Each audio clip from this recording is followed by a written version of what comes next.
Praise God. Mapasahin ko lang itong isang article dito. Sabi niya, si Harry Houdini, kilala natin si Harry Houdini, di ba? Harry Houdini, the famed escape artist few years back, sabi niya, issued a challenge whenever he went. He could be locked in any jail cell in the country, he claimed, and set him free in short order. Always he kept his promise.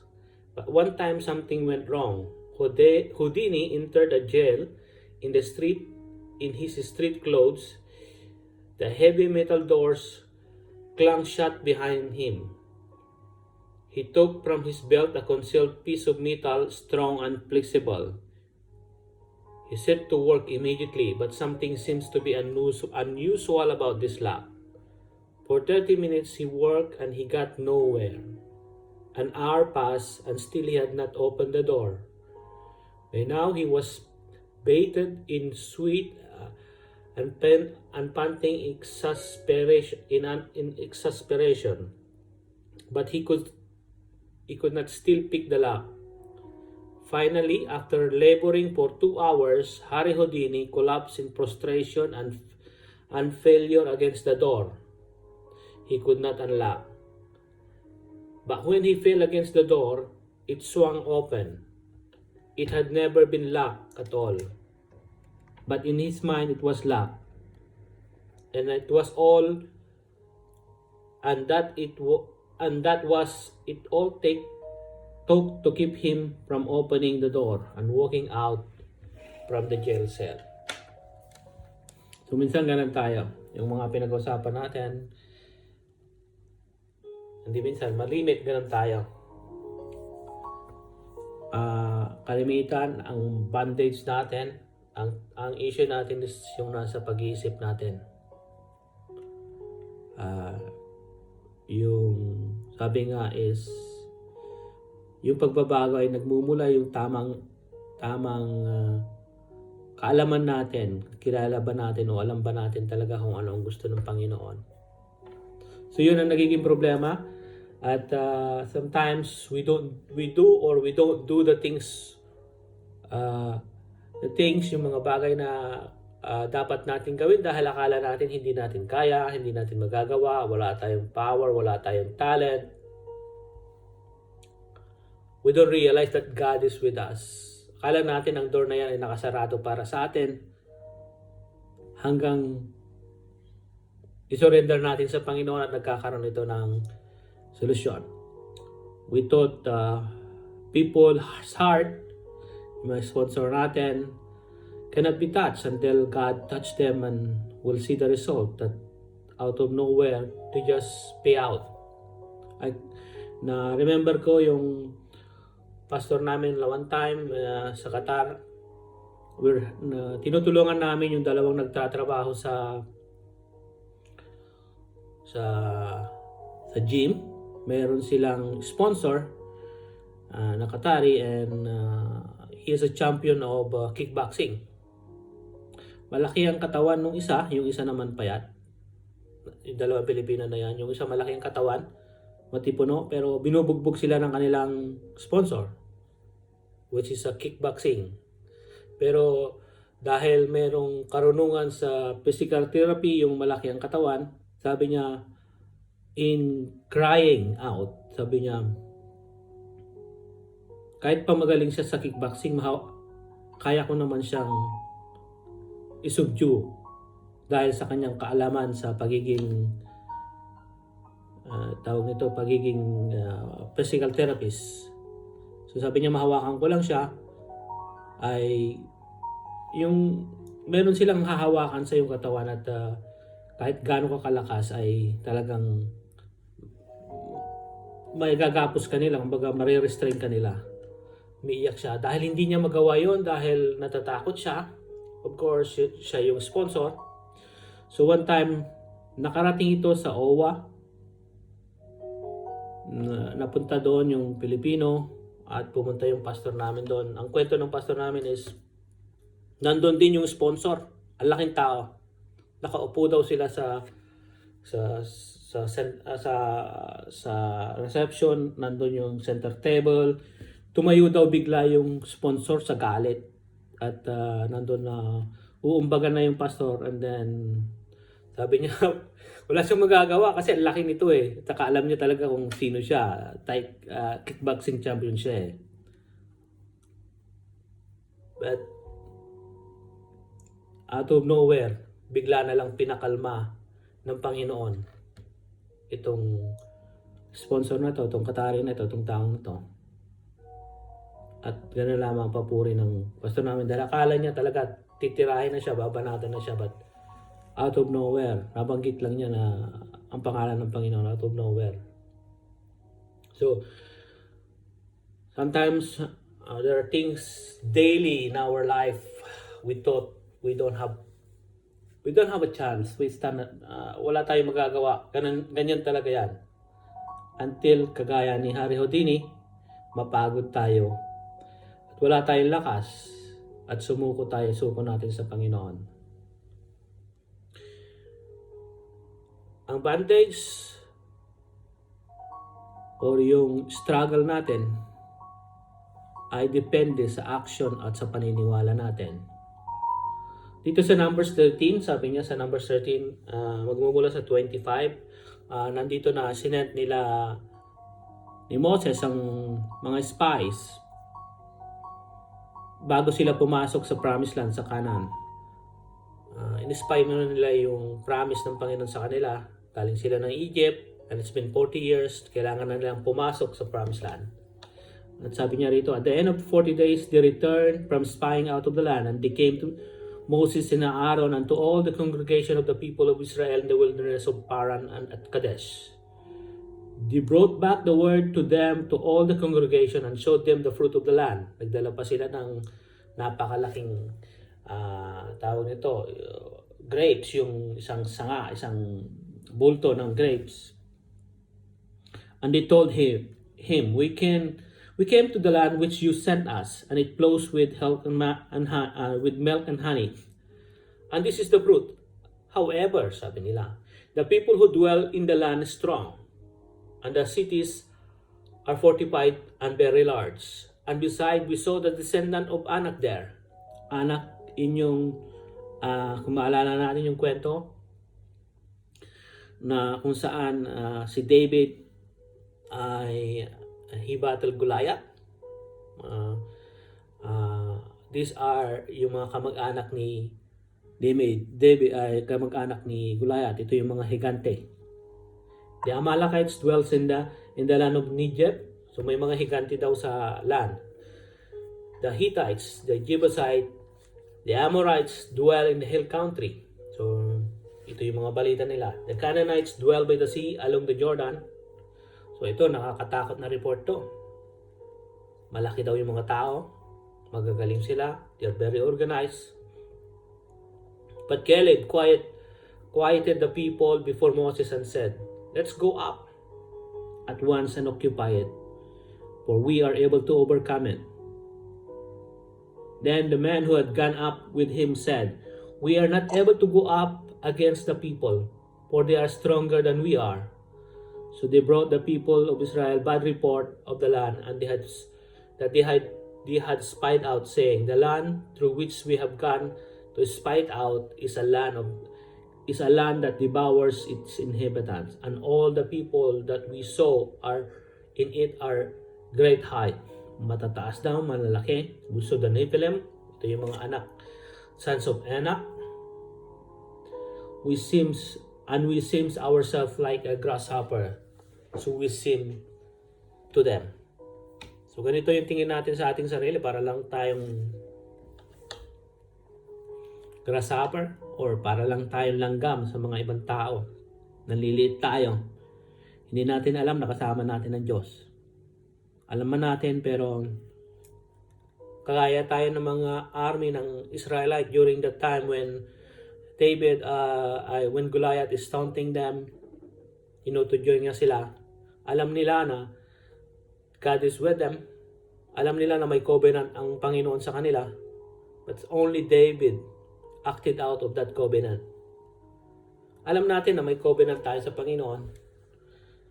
Pero kalimitan, hindi tayo nag-act out according to that covenant. At minsan patuloy at patuloy, walang nagbabago sa buhay natin dahil na rin sa ganito. We are intelligent people, but sometimes the Word of God, most of the time the Word of God doesn't come in to our intelligence. We spiritualize too much the Word of God, and we seem to think na out of the future it will come. Out of the future, sa heaven, tutulungan ako ng Panginoon. Sa heaven, pagagalingin ako ng Panginoon. That is the wrong thinking.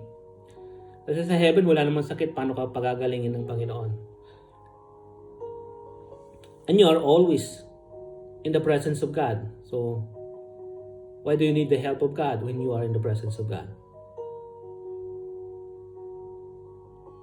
I mean is, dito ngayon dapat katulungan ng Panginoon. Dito ngayon dapat gamitin mo ang pananampalataya mo. Dapat, anong klaseng spy ka ba?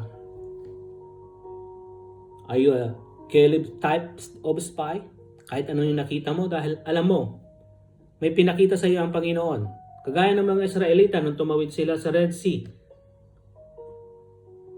Nung makita nila, alam mo, pinakita ng Panginoon yung glory, pinakita ng Panginoon yung magagawa niya sa buhay mo at sa buhay ng ibang tao. Naging witness ka, naging witness tayo ng mga gagawin ng Panginoon at ginagawa niya.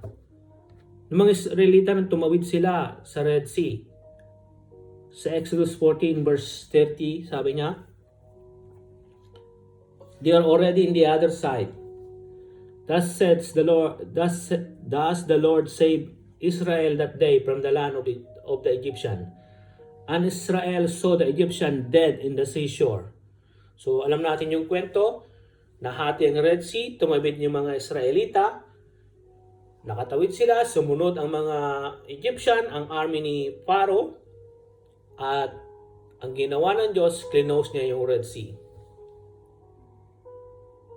At siyempre, namatay yung mga mighty army ni Pharaoh.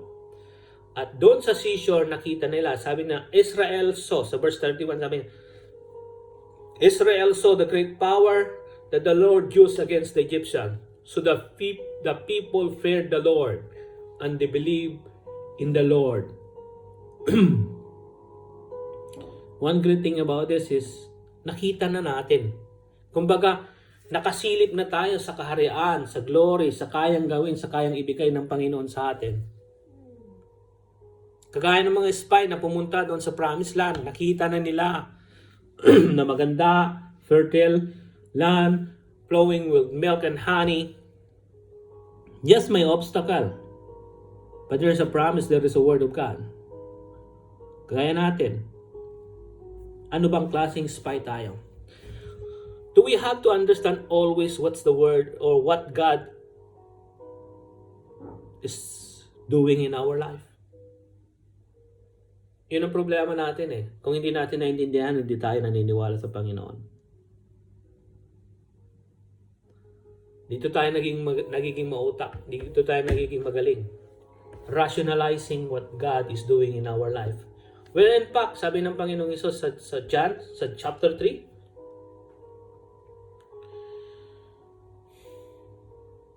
sabi niya, this is in his conversation with Nicodemus, sabi niya,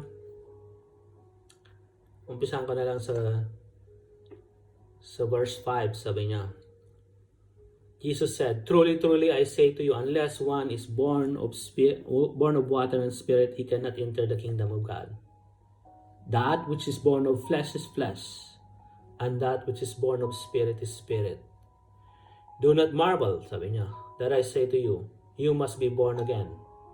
In verse 8, sabi niya, the wind blows where it wishes, and you hear its sound, but you do not know where it comes from or where it goes. So it is everyone who is born of the Spirit. Sabi nga, sinasabi ng Panginoon sa atin, sumunod lamang tayo sa banal na Espiritu. Kung ano yung ginagawa ng Panginoon sa ating buhay. Whatever is happening in our life, some bad things is happening, that is not God working. We can glorify God because we know He is there. At minsan may pinapagawa siya sa atin na hindi natin naiintindihan. But sabi niya, para lang daw tayong hangin. Ihipan dito, ihipan doon. Ihipan ng Panginoon. Hindi man natin alam kung saan tayo pupunta, saan tayo dadalhin ng Panginoon. Ang sabi niya, sumunod lamang tayo. Obey. Obey the Holy Spirit. Naalala ko yung sharing about the four living creatures na kung saan ang isang creature may 4 na mukha in its foresight. A face of a man, a face of a lion, a face of an ox, and a face of an eagle. And sabi nga ng salita ng Diyos ay hindi nila kailangan lumingon sa kaliwa o sa kanan kung saan sila dadalhin ng Espiritu. Because they went as they are. Gusto ng Diyos ay kagaya natin. Hindi natin kailangan lumingon sa kanan, sa kaliwa, sa likod. Saan man tayo dalhin ng banal na Espiritu, ang inaasahan, ang gusto ng Panginoon sa atin ay sumunod. Kagaya ba tayo ni Houdini at nung spy na nag-bring bad report? Houdini is trying to open the door that is not locked. And for 2 hours, ginawa niya ang lahat ng kanyang makakaya. Mainit, pinagpawisan, naligo na siya sa pawis, hanggang sa nag-collapse na lang siya. Naisara yung pinto pero hindi naman nila.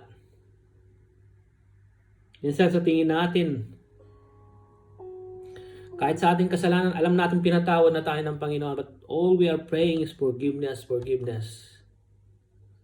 We should thank God because He has forgiven us and move on to higher realm on what God want to tell us. I'm not saying that we should not care about our sin. What I'm saying is, listen to the voice of the Holy Spirit. He wants us, you and me. Gusto niya na tayo maging salt and light sa mundong ito. We don't take care of ourselves, God will take care of us. What I mean by that is, we are here to pray for others. We are here to pray for the world. Yes, we pray for our family. But we should not forget that the gift and the calling ng Panginoon, and one gift is for praying, is for others, and it's not for us. Sabi ko nga one time, I shared with you that we are like a faucet wherein the blessing of God flows. And of course, kapag ikaw ay isang faucet at palagi kang dinadaluyan ng tubig, hindi ka kakalawangin. Ang blessing ay dumadaan sa iyo. Ganon tayo. The more we pray for others, the more we been used by God, the better looking we are, the better faucet we are, the better believer we are, the better follower tayo ng Panginoong Hesus. Salamat tayo sa Panginoon dahil we're here, we can pray for others. Salamat tayo sa Panginoon dahil He is telling us to pray. And we're hearing His word. We should not be like the other spies who's bringing bad report. We peep in. Oh, we know the promise of God is this and this. But you know, this is ganito ang mundo. Ganito ang nangyayari sa mundo ngayon. So, ganito siguro talaga tayo. Ganito rin tayo. No? Sabi nga ni Caleb, let's go in now. That is faith. Faith is now. Is not in the near future or is not even in the future. Yung panalangin natin is now. We are not forcing God out of His throne to answer because we know that by the record, sa record ng Old Testament, we know that there is a record and it's been recorded to us twice and so many other accounts. Sa Daniel 9 and 10 that God answers the prayer the moment we uttered it. If we are called by His name, He will hear our prayer. And He answers the moment He answers. The moment we open our mouth, He answers our prayer. It is now up to us to receive. That I mean that wala ba tayong pang-receive? We have to be careful what is who we are. Lahat tayo nakakita, nakarinig, nakadama ng pagpapala ng Panginoon. Kaya nga sabi sa Romans na, count yourself dead to sin and alive to Christ. Hindi pinipigilan ng Panginoon ang blessing niya sa atin. The system of this world trying to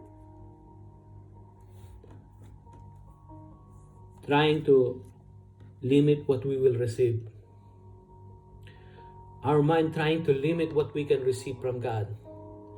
From the unlimited God, we ourselves sometimes limiting Him. That's why ang kailangan natin ay ang Kanyang salita, because faith comes by hearing and hearing the Word of God. So if we don't hear, it's not that we memorize the Bible. It's not that we know the verses and but when we read, we meditate on it, and we ask God to speak to us through His Word. I ask God today na lahat tayo ay mangusap sa atin tungkol dito sa Numbers 13 verse 25 to 33, na mangusap siya sa atin. Anong pinapakita niya? What kind of spy I am? Anong klaseng spy ako? I mean, spy not in bad connotation way, pero spy ng glory ng Panginoon, na nakita ko na yung glory, nakita ko na yung blessing, naramdaman ko na rin, kumain na rin ako ng blessing ng Panginoon. Pero ano ang spy? Ano ang testimony ko? Anong sinasabi ko every time sa aking sarili, sa ibang tao? Anong sinasabi ko sa Diyos pag dumadaing ako sa Kanya? Am I grateful and faithful? Am I telling that, thank you God, I will go because I know you have promised this.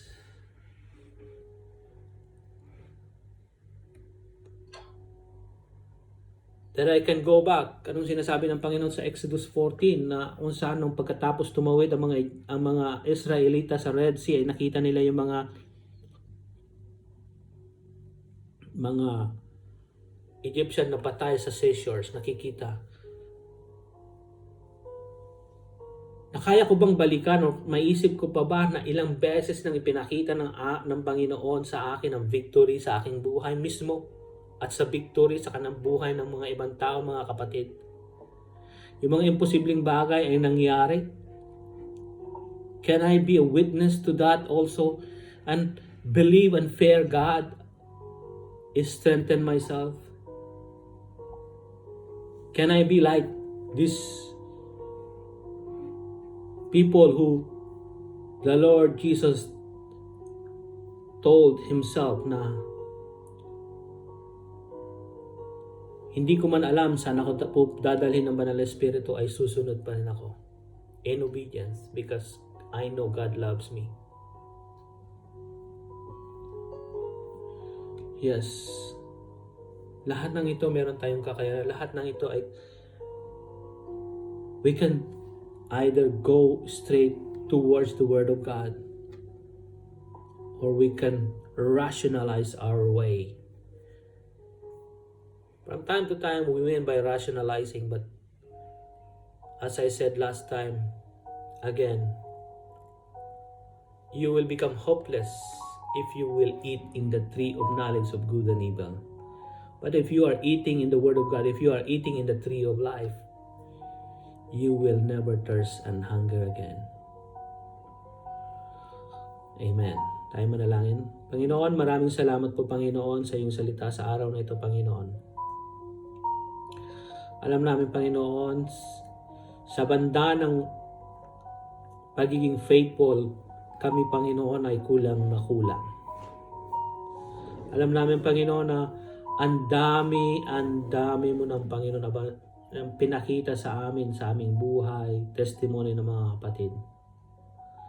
Even that, Panginoon, sometimes we are overcome and overwhelmed by what is happening around us, Panginoon. We are much more concerned on the bad things that is happening around us, in our life, and in the other people, than what you have promised to us.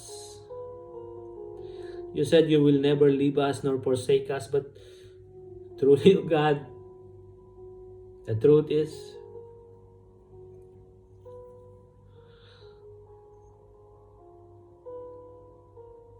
hindi namin naisa sa puso, Panginoon, ang pangako mong iyan.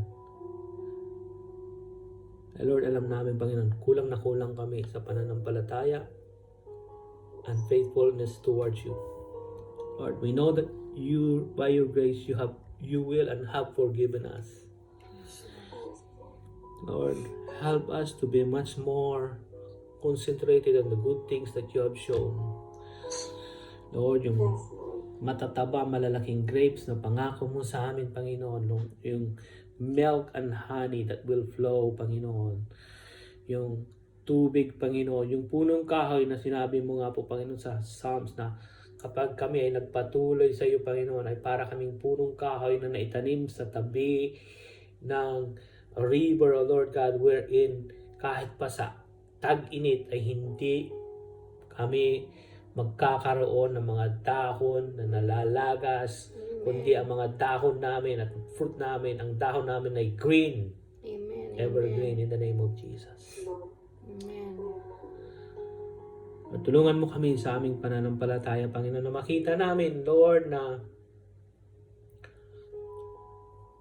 hindi lamang namin sisilipin ang iyong glory here and there, pick up some Bible verses, so Lord God, but Lord, we go in through your promised land, Panginoon. In the promised land here on earth, Panginoon, Lord, alam namin na mayroong mga kaaway sa promised land, Panginoon, but we still go in because that's where you want us to be. Doon mo kami gusto, Panginoon. Doon mo kami, Panginoon, gustong patunayan ng Panginoon ang iyong kabutihan sa aming buhay.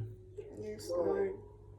We know that promised land is not heaven, that there will be defeat, there will be sicknesses, but Lord, there your promises will abound. Alam namin, Panginoon, na kami pumasok sa iyong presensya, Panginoon. You declare that we are more than a conqueror. We are overcomer in life. Tulungan mo kami, Panginoon, na kung saan from time to time we will reflect, Panginoon, that you have killed our enemy. You have removed them, Panginoon, from us. Yes, oh God.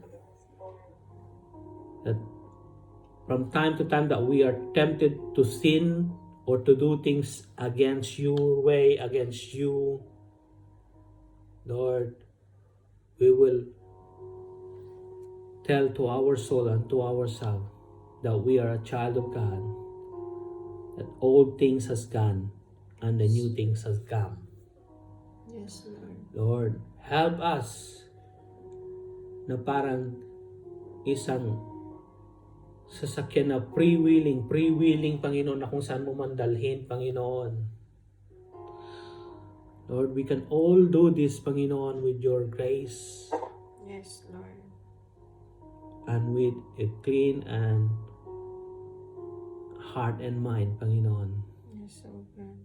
Cleanse our heart. Yes, Lord. Make it clean, O Lord God, that we only know your word. Yes, Lord. Hallelujah. Lord, I pray sa aming mga kapatid, Panginoon, kasama dito sa dawn prayer,